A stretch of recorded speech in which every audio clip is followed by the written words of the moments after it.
Don't forget to like the video, share your thoughts or story in the comments and subscribe to our latest stories. Before I start, tell me where you are watching me from. I wonder which cities and towns will join me in this memory that will follow me for years. It all began on an ordinary Tuesday morning, one of those grey, quiet mornings when the world feels half asleep and coffee doesn't quite do its job. I arrived at the office earlier than usual that day, hoping to get a head start on a project that had been haunting my desk for weeks. The building was nearly empty, the hum of the fluorescent lights echoing faintly against the white walls. The air smelled faintly of paper and printer ink, familiar, almost comforting. Then I saw him. Daniel. He was standing by the coffee machine, pouring himself a cup with that casual calmness he carried everywhere. He turned, saw me, and smiled. It wasn't a big smile, just that soft, knowing one he always had. The kind that could melt away a bad day, or make you question what he was really thinking. Early start, he asked, his voice low and even, as though the morning belonged to the two of us. Trying to, I said, setting my bag down on my desk. You couldn't sleep, he replied. Figured I'd get ahead of things. We'd been colleagues for years, long enough to know each other's habits, moods, and quiet moments. He was one of those people who always seemed put together, even when things weren't. I admired that about him. Or maybe I envied it. I was the opposite, always overthinking, always trying too hard to make things right. That morning, we worked in near silence, the only sounds being the tapping of keys and the faint hum of the heating system. Every now and then, I'd catch him glancing my way, and he'd offer that same calm smile. Something about it felt different. I couldn't place it, but it lingered with me, even as I buried myself in work. By noon, the office had filled with chatter and movement. Papers shuffled, phones rang, laughter echoed down the hallway. But Daniel and I stayed mostly quiet, our conversations slipping between small talk and the occasional meaningful glance. I remember thinking how steady he seemed, how sure. Around 3 in the afternoon, our supervisor called me into her office. She wanted an update on a client account, the same one Daniel had been helping me with. I walked in confident, but I walked out shaken. She asked me why the numbers didn't match. Why the report Daniel submitted looked different from the one I'd prepared. Why there were missing details, things only he had access to. My heart started to pound. I tried to stay calm, to explain that it must have been a mix-up. But the more I spoke, the clearer it became that this wasn't a mistake. Someone had changed things. When I returned to my desk, Daniel was gone. His chair was empty, his mug still half full beside his keyboard. I sat there, staring at that mug like it might explain everything. By 5 o'clock, the office was empty again. I stayed behind, reviewing the reports line by line, looking for what he might have done. And then I saw it, subtle changes, tiny adjustments that redirected a portion of our client's payments. It was clever, almost invisible unless you knew what to look for. The realization made my hands tremble. I didn't want to believe it. Not Daniel. Not the man who held the elevator door every morning, who remembered my birthday when no one else did, who once walked me to my car in the rain. But the evidence was there. Numbers don't lie. I leaned back in my chair, the weight of disappointment pressing on my chest. I felt foolish, not just because he'd lied, but because I hadn't seen it coming. I'd trusted him completely. His smile, his calm voice, the quiet kindness he carried, all of it had built this illusion of honesty. Then, as I was gathering my things to leave, my phone buzzed. A message. From Daniel. I know what you saw. Don't say anything yet. Please. Let me explain tomorrow. My breath caught. I stared at those words, unsure whether to feel anger or relief. Maybe both. I didn't reply. Instead, I sat there in the dim light of the office, the city's glow spilling through the blinds. The hum of the computers filled the silence. I realized I didn't want to go home yet. Not until I could make sense of what I'd just learned. I kept replaying our conversations in my head, the shared lunches, the jokes, the trust one thought we had. Every moment suddenly felt different now, like a puzzle I'd been looking at upside down. Maybe he wasn't who I thought he was. Or maybe I'd been too quick to believe that kindness and honesty always go hand in hand. That night, I drove home slowly, my headlights cutting through the fog that had settled over the road. My heart felt heavy, but beneath that weight, there was something else, curiosity. A quiet, unsettling need to hear him out, because the truth was, I wanted to believe him. Even after everything, I wanted to believe that his smile, however deceptive it might have been, had once meant something real. When I got home, I sat in the driveway for a long time, staring at my phone. His message glowed on the screen: tomorrow. He said he'd explain tomorrow, and though I knew I should have deleted it, I didn't. I just whispered to myself, "You smiled, Daniel, but you lied." Then I locked my car, stepped into the stillness of my house, and prepared for a night of questions that wouldn't let me sleep. I didn't sleep that night. Every time I closed my eyes, I saw Daniel's face, that calm smile, those eyes that always seemed to be telling me I could trust him. The message on my phone replayed in my mind like a broken record: "Don't say anything yet. Please. Let me explain tomorrow." By morning, I was exhausted. My hands shook slightly as I made my coffee. The sun peeked through the curtains, painting the kitchen in a soft gold, but it did nothing to ease the ache in my chest. I wasn't sure if I was angry or afraid, maybe both. When I got to the office, Daniel was already there. He was sitting at his desk, staring at his computer screen like nothing had happened. But I noticed the tightness in his shoulders, the way his fingers drummed lightly against the table. "He was waiting for me." "Morning," he said quietly when I walked by. I stopped, looked at him, and said, "We need to talk." He nodded, stood, and followed me into one of the empty meeting rooms. The glass walls made the moment feel too exposed, too fragile, like anyone could see the truth that hung between us. He closed the door gently behind him. "I knew you'd find it," he said softly. "You were always the one who paid attention." I didn't answer. My voice felt caught somewhere in my throat. I just stared at him, waiting. He sighed, running a hand through his hair. "It's not what you think," he began. "I didn't take anything for myself. I changed the numbers, yes, but it wasn't theft. It was protection." "Protection?" I repeated, my voice finally breaking through the silence. "Daniel, you falsified financial reports. That's not protection, that's a lie." He nodded slowly. "I know how it looks. But the client, they were trying to move funds illegally. They used our company as a channel. I couldn't report it without putting myself and maybe others in danger. So I covered the trail until I could figure out how to expose them safely." I wanted to believe him. Part of me did. But the other part, the one that had spent the night piecing together lies, wasn't ready to trust him again. "You could have told me," I said. "You made me look like a fool." He looked at me then, really looked, and for the first time, his calmness cracked. "I wanted to," he whispered. "But I knew what you'd do. You'd go straight to management, and they'd bury it before you even finished explaining. You trust rules. I stopped trusting them a long time ago." The room went still. The hum of the air conditioner filled the silence. I sank into a chair, the weight of everything pressing down on me. "So what now?" I asked. "You want me to help you cover it up?" "No," he said, shaking his head. "I want you to help me expose it. But the right way. Quietly. Without letting the wrong people find out first." I laughed softly, not because it was funny, but because it felt impossible. "You want me to risk my job for a story I can't even verify?" He stepped closer, lowering his voice.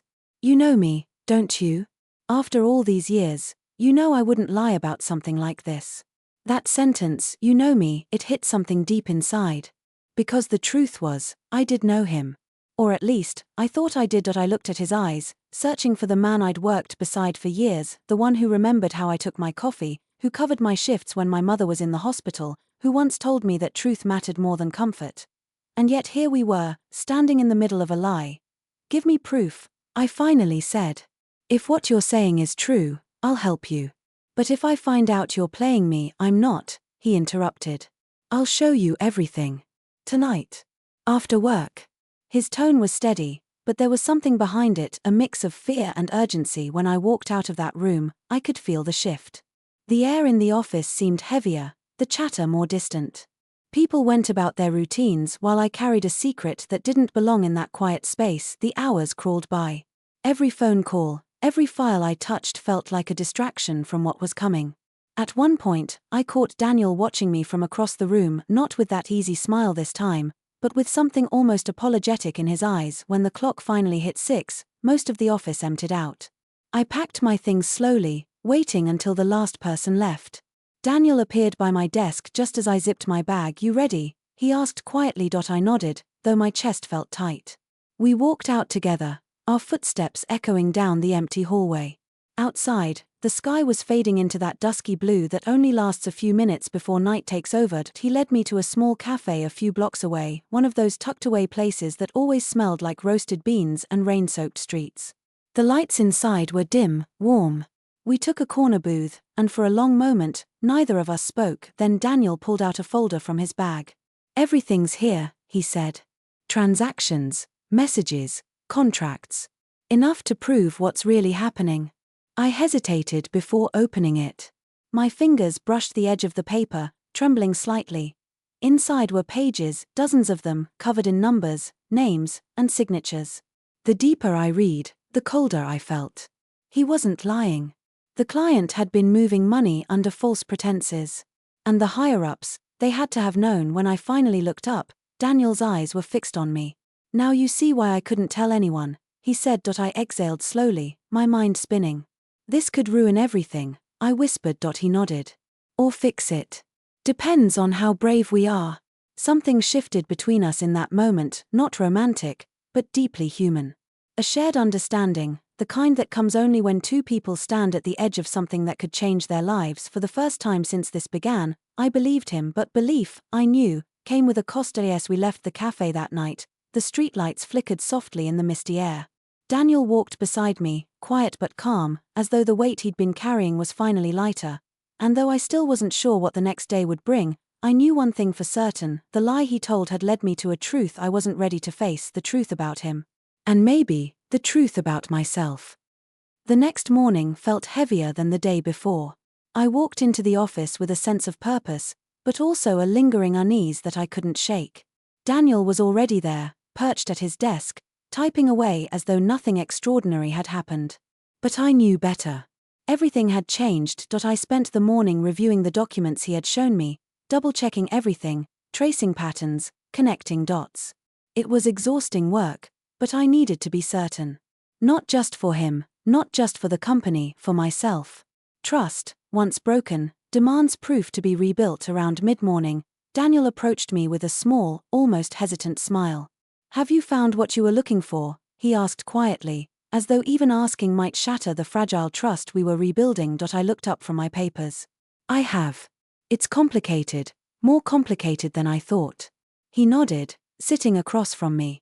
"I know. That's why I needed you. I couldn't do this alone. You understand things that others overlook. You see the human side behind the numbers." I felt a warmth in that acknowledgement, even as the weight of the evidence pressed down on me. There was something undeniably magnetic about his calm confidence, the way he navigated the tension without losing control.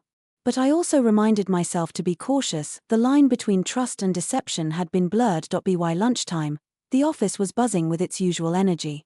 People laughed, phones rang, the copier whirred, a strange juxtaposition against the storm brewing quietly in my mind. Daniel and I moved to a small conference room, away from the noise, to discuss our next steps. "I think we should meet with the client," I said. "If they sense we're onto them, they might panic or cover their tracks further. We need to be prepared." Daniel leaned back, nodding slowly. "Agreed. But we have to handle it carefully. One wrong move, and everything falls apart, not just for us, but for everyone involved." There was a gravity in his voice that made me pay attention. This wasn't just about numbers or reports. It was about integrity, about standing up for the truth, about navigating a web of deceit that I had never imagined I'd be entangled in. As the day wore on, I noticed subtle things: the way Daniel's gaze lingered when he thought I wasn't looking, the small gestures that betrayed tension despite his composed exterior. There was a vulnerability there, hidden beneath his calm, and it drew me in. Not romantically, but in a profoundly human way. I felt connected to him, bound by the weight of the truth we were uncovering together. By late afternoon, we decided it was time to reach out to the client. The first call was tense. I could feel Daniel's fingers tapping lightly on the table, a rhythm that matched my own racing heartbeat. He handled the conversation with remarkable skill, steering it toward clarity without letting the client suspect the extent of our knowledge. When we hung up, I leaned back, exhaling a long breath. "That was intense," I said, trying to lighten the mood, but my voice shook slightly. Daniel offered a small, reassuring smile. "We're making progress. That's what matters." And then, unexpectedly, he said something that made me pause. "I never wanted you to feel like I betrayed you. You've been my colleague, my friend, and I couldn't bear the thought of losing that, even for a moment." The words hung in the air between us, heavy and sincere. I felt a mix of emotions: relief, understanding, lingering caution. It was a reminder that even in deception, human connection could survive, but only if honesty followed. The rest of the afternoon passed in a blur of careful coordination, documentation, and quiet conversations. We were a team, navigating uncertainty together, bound not just by the task at hand, but by a mutual respect that had been tested and, in some ways, strengthened as the sun began to set, painting the office windows with streaks of gold and amber. Daniel and I gathered the final documents for the day. The office was nearly empty now, the hum of electronics and the distant sounds of traffic the only background. "Tomorrow," he said softly, "we take the next step. We present our findings. And finally, we let the truth speak for itself." I nodded, feeling a sense of resolve wash over me. This wasn't easy. It wouldn't be. But for the first time in days, I felt a measure of clarity, a sense that we were moving forward together, cautiously but purposefully. As I left the office that evening, the city lights flickered against the darkening sky. I thought about the day, about Daniel, about the delicate balance between trust and doubt, truth and deception. And I realized that this experience, this unexpected journey, was shaping me in ways I hadn't anticipated. Walking to my car, I felt the tension begin to ease, replaced by a quiet anticipation. Tomorrow held answers, and perhaps even closure.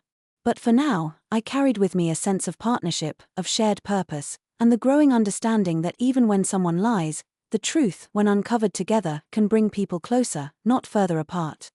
And as I drove home through the calm streets, I couldn't help but wonder what revelations tomorrow would bring, and whether our fragile trust could truly endure the final test. The morning arrived with a crispness that seemed to match the clarity I had been searching for. The office was quiet when I arrived, and Daniel was already there, reviewing files at his desk. He looked up as I walked in, his expression calm, almost expectant. "Ready?" he asked softly. I nodded, though my stomach was tight with anticipation. Today was the day we would confront the full weight of the situation. The culmination of the lies, the half-truths, and the careful manipulation would finally be revealed. We started by reviewing every piece of evidence once more, ensuring that our case was airtight. The hours passed with methodical precision, each transaction, each document, each email meticulously cross-checked. I marveled at Daniel's patience and attention to detail, qualities I had always admired but now saw in a different light. He wasn't just careful, he was relentless in his commitment to uncovering the truth. By mid-morning, we were ready. Our meeting with the client was scheduled in a small conference room, deliberately away from the usual bustle of the office. Daniel and I sat across from each other, a quiet understanding passing between us. We were a team now, united by a purpose larger than either of us had imagined. When the client arrived, the tension was palpable. Their initial bravado faltered as Daniel began to outline our findings, each point delivered with precision and care. I could see the shift in their demeanor, the subtle tightening of jaws, the avoidance of eye contact, the quiet realization that their deception had been uncovered. I spoke when necessary, providing details that corroborated Daniel's evidence, feeling a strange sense of empowerment. It wasn't about confrontation for the sake of anger, it was about justice, about ensuring that truth prevailed. Every word, every fact, reinforced the partnership Daniel and I had forged in these past days. When the meeting ended, and the client left with a promise to rectify their actions, a weight lifted from the room. Daniel and I exhaled simultaneously, our relief mingling with exhaustion. The storm that had begun with a lie had finally been navigated, and we had emerged not only unscathed but stronger in our collaboration. We lingered in the conference room for a moment, allowing the gravity of what had transpired to settle. Daniel looked at me then, his calm demeanor softened by something deeper, gratitude, perhaps, or acknowledgement. "You stayed," he said quietly. "Even when it was hard, even when I made it complicated. You stayed, and I can't tell you how much that means." I felt a warmth in my chest. "I stayed because you showed me the truth when it mattered," I replied. "And because we did it together." For a long moment, we simply looked at each other, the shared experience binding us in a way words could scarcely capture. The lie that had threatened to sever trust had instead led to a profound understanding of each other, and of what it meant to act with integrity in the face of uncertainty. As we walked back to our desks, the office now quiet and empty, I realized how much I had grown through this experience. I had confronted disappointment, navigated uncertainty, and discovered strength I hadn't known I possessed.